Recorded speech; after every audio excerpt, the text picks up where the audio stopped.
రేపటి నుంచి మేడారం మహాజాతర ప్రారంభం కానుంది. 4 రోజుల పాటు జరిగే జాతర కోసం ప్రభుత్వం ఇప్పటికే ఏర్పాట్లు పూర్తి చేసింది. జంపన్న వాగులో స్నానాలు చేసి అమ్మవార్లను దర్శించుకున్నారు.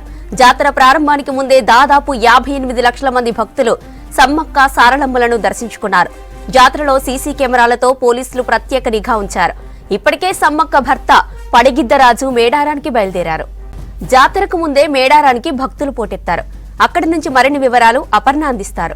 అపర్ణ, మేడారం గద్దెల దగ్గర పరిస్థితి ఏంటి? పెరిగింది అండ్ మధ్యాహ్నంతో కంపేర్ చేస్తే ఇప్పుడు కాస్త ఫ్లోటింగ్ ఎక్కువైందనే చెప్పాలి. మధ్యాహ్నం ఎండ ఎఫెక్ట్ కారణంగా కొంచెం భక్తుల తాకిడి తగ్గింది అండ్ ఇప్పుడైతే ఎండ ఎఫెక్ట్ తగ్గడము అండ్ భక్తుల రష్ కూడా తగ్గడంతో చాలా పెరిగింది. అండ్ రేపు కన్నేపల్లి నుంచి సారలమ్మ, పగిడిద్దరాజు, గోవిందరాజు రాకతో అసలైన మేడారం మహాజాతర ప్రారంభమవుతుంది.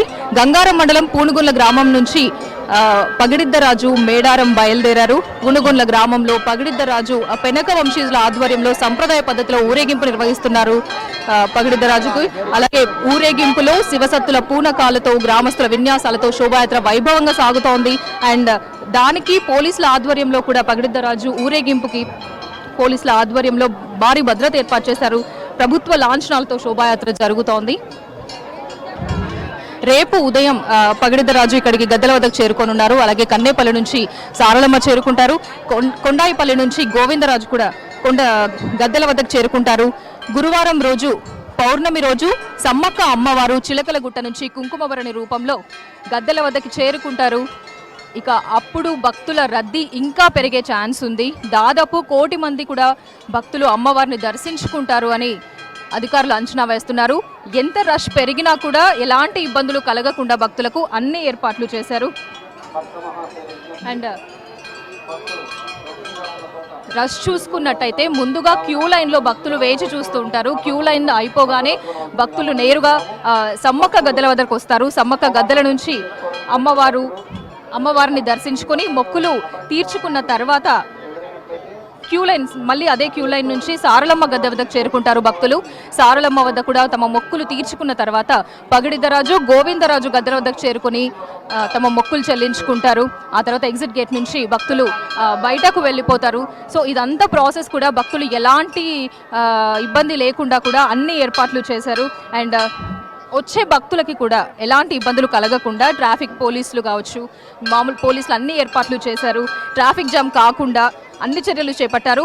మేడారంకి వచ్చే నలుమూలలు కూడా చెక్ పోస్టులు ఏర్పాటు చేశారు. 100 మీటర్ల రేడియస్లో ఒక్కొక్క చెక్ పోస్ట్ ఉండేలా కూడా అన్ని జాగ్రత్తలు తీసుకున్నారు.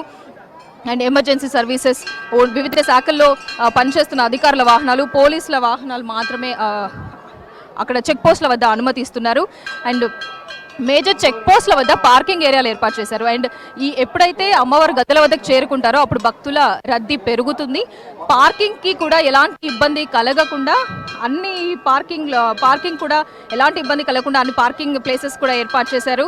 అండ్ దర్శనానికి వచ్చే భక్తులకి ఎలాంటి ఇబ్బందులు లేకుండా చెక్ పోస్ట్ వద్ద ఏమైనా అనుమానిత వాహనాలని కానీ ఎవరైనా అనుమానంగా పర్సన్స్ కనిపించినా కూడా పోలీసులు వెంటనే వాళ్ళని వెళ్ళి వాళ్ళతో మాట్లాడడము, వాళ్ళ నుంచి పంపించడం కూడా చేస్తూ ఉన్నారు.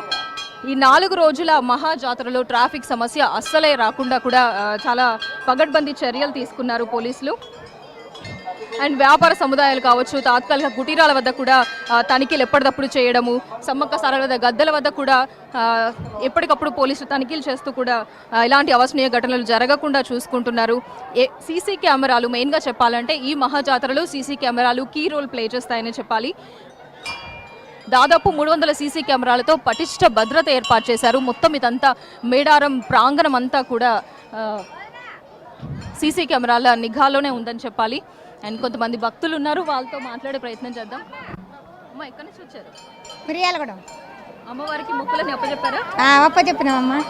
ఎలా అమ్మవారికి ఏమేమి అప్పచెప్పారు మొక్కులు? మాకు ఈ సంవత్సరం వచ్చినామమ్మా, ఏమి తెలియదు. ఒక 5 పెడ్డలు బంగారం తెచ్చినాము, అప్పచెప్పినాము. ఆటను కూడా తెచ్చుకున్నాము, ఇంకా కొయ్యలేదు. రేపు కోస్తాము. మాకు చాలా మంచిగా అనిపిస్తుందమ్మా. ఫస్ట్ టైం చూస్తున్నారు అన్నారు, ఇంత రష్ కనిపిస్తోంది, ఎలా అనిపిస్తోంది? మంచిగా అనిపిస్తుందమ్మా, సంతోషం అనిపిస్తుంది మాకు. సో అమ్మవారి ప్రాంగణంలో ఇవాళ రాత్రికి విడిది చేసి రేపు వెళ్ళిపోతారా? ఎల్లుండి పోతాం. ఓకే, ఈ 3 రోజులు జాతర చూసాక వెళ్ళిపోతాం. మీరు ఎక్కడి నుంచి వచ్చారు? మేము మిర్యాలగూడ. మీకు ఎలా అనిపిస్తుంది? మీరు ఫస్ట్ టైం? మంచిగానే అనిపిస్తుంది. సో ఎవరి ద్వారా తెలుసుకున్నారు జాతర గురించి? టీవీకి వస్తుంటే చూస్తున్నాం కదా వాళ్ళు పోయి వస్తుంటే కూడా చెప్తుండ్రు. సో అమ్మవారి గొప్పతనం ఎలా అనిపించింది ఆ చరిత్ర విన్నప్పుడు? ఇదే రావటం మళ్ళీ ఉంటుంటే వస్తుంటాం మంచిగా అనిపిస్తుంది. ఇంకా 4 మాటలు వస్తాం. కోరిన కోరికలు తీస్తారు అమ్మవారు అని కూడా అంటుంటారు, విన్నారా? అనబాటే కదా మేము వచ్చినాం ఇంత దూరం. ఏం కోరుకున్నారు మరి అమ్మవారు? ఏం కోరిక లేదు మాకు మంచిగా తీరుస్తుంది లేదా అని వస్తుంది. 40 సంవత్సరాల నుంచి వస్తున్నాం మేము. తల్లి అనుకున్న కోరికలు తీరుతుంది, కొన్ని పనులు అవుతున్నాయి. అందు గురించి తల్లి మేము రావద్దంటే కూడా తల్లి రప్పిస్తున్నది. ఏమేమి మొక్కులు సమర్పించారు అమ్మవారికి? అమ్మవారికి ఏదో మనకు కావలసినంత, ఏదో ఎత్తు బంగారము, ఏదో మేకపోతులతో, ఏదో ఇంత పిండి పొట్లు బియ్యము అది సమర్పిస్తున్నాం. అమ్మవారు ప్రత్యక్షంగా ఉంది, అది నమ్మకం ఉంది. 100కి 100 పాలు అందరికీ బాగవుతుంది నమ్మకం. ఇంకొంతమంది భక్తులు మాట్లాడతాం. మీరే కొంచెం వచ్చారు. మేము వరంగల్ జిల్లా, మాది వరంగల్ జిల్లా నెక్కొండ మండలం. మాకు తల్లి అంటే ఇష్టం చాలా. మేము తల్లి కోసం అని నిన్నటి నుంచి వచ్చినాం. మా బాధలు మా కష్టాలన్నీ తీర్పాలని మేము తల్లి కోసమే బాధపడతాను. మాకు సాష్టాలుగా అవపడతాను తల్లి.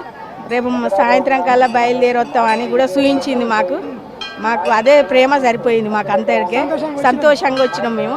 ఎల్లుండి దాకా కూడా ఉంటాను మేము ఇంకా తల్లి కోసం చూడాలని, దర్శనం చేసుకొని పోవాలని, మళ్ళీ కూడా మరి 3 రోజుల దాకా దర్శనం చేసుకోవాలని మా ప్రేమ. తల్లి మీద మాకు అంత ప్రేమ. మాకు మంచిగా చూస్తుంది చక్కని తల్లి అనే మా ప్రేమ కొద్దీ మేము వచ్చినాం.